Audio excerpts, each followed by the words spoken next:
अगर लगता है विद्यार्थियों को कि नहीं फिर से एग्जाम होना चाहिए, तो मैं आपके माध्यम से आग्रह करना चाहूँगा बीपीएससी के चेयरमैन से कि देख लें, अगर इस तरह की बातें संज्ञान में आती है तो निश्चित रूप से इसको कैंसिल करना चाहिए।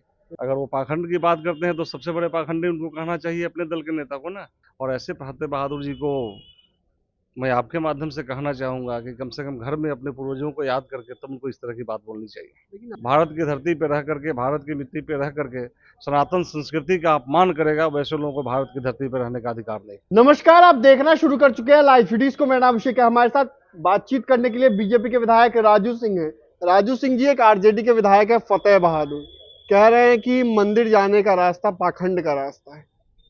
अब पता नहीं फतेह बहादुर जी को ये पाखंड लग रहा हो तो पूरी संस्कृति को ही वो चैलेंज कर रहे हैं, तो हिंदुस्तान की धरती पे उन्हें रहना नहीं चाहिए। ये हिंदुस्तान की संस्कृति रही है। लालू यादव भी मंदिर जाते हैं, तेजस्वी यादव भी मंदिर जाते हैं और उनके विधायक इस तरीके की बातें कहते हैं। अगर वो पाखंड की बात करते हैं तो सबसे बड़े पाखंडी उनको कहना चाहिए अपने दल के नेता को ना। ये तो जो जिस धर्म को मानते हैं, हम लोग किसी धर्म का बुरा नहीं करते हैं। हर धर्म को, अपने अपने धर्म को मानने वाले अपने अपने हिसाब से मानते हैं। इसलिए पाखंड कहना किसी भी धर्म को, किसी भी आस्था के प्रति खिलवाड़ करना है। और ऐसे फतेह बहादुर जी को मैं आपके माध्यम से कहना चाहूँगा कि कम से कम घर में अपने पूर्वजों को याद करके तब उनको इस तरह की बात बोलनी चाहिए। लेकिन आपकी सरकार है केंद्र में भी, बिहार में भी, और आरजेडी के विधायक या फतेह बहादुर ये सब लगातार हिंदुओं को अपशब्द कहते हैं, गाली, एक अपमान करते हैं।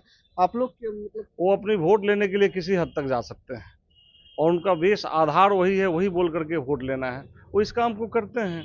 वो केवल वोट की राजनीति करती है और भारतीय जनता पार्टी देश की राजनीति करती है। देश कैसे बचेगा, देश कैसे सुरक्षित होगा, इसकी बात करती है और सिर्फ चुनाव जीतने की बात करते हैं। ऐसे लोगों पर एक्शन भी होना चाहिए।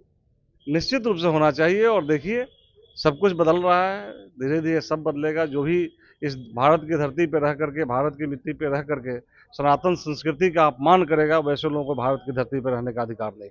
बीपीएससी को लेकर छात्र आंदोलन कर रहे हैं, परीक्षा रद्द करने की मांग कर रहे हैं। आज पटना के गर्दनी बाग में छात्र जुटे थे और साफ साफ कह रहे हैं एग्जाम रद्द होना चाहिए, अधिकारियों के खिलाफ मोर्चा खुला हुआ।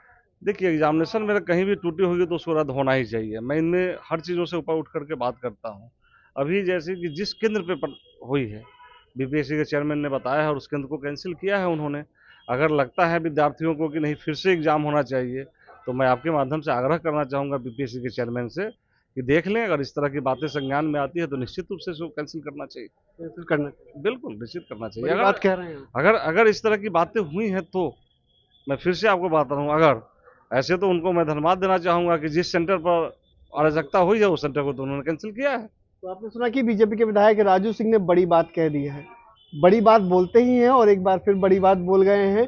फतेह बहादुर होगा, फतेह बहादुर। ऐसे लोग हिंदुओं का अपमान बर्दाश्त नहीं करेंगे। बीपीएससी को लेकर भी बड़ी बात कही है। इन्होंने साफ साफ कहा है कि अगर छात्रों को लगता है तो बीपीएससी को संज्ञान लेना चाहिए। तो बने रहिए लाइव वीडियोस के साथ। हम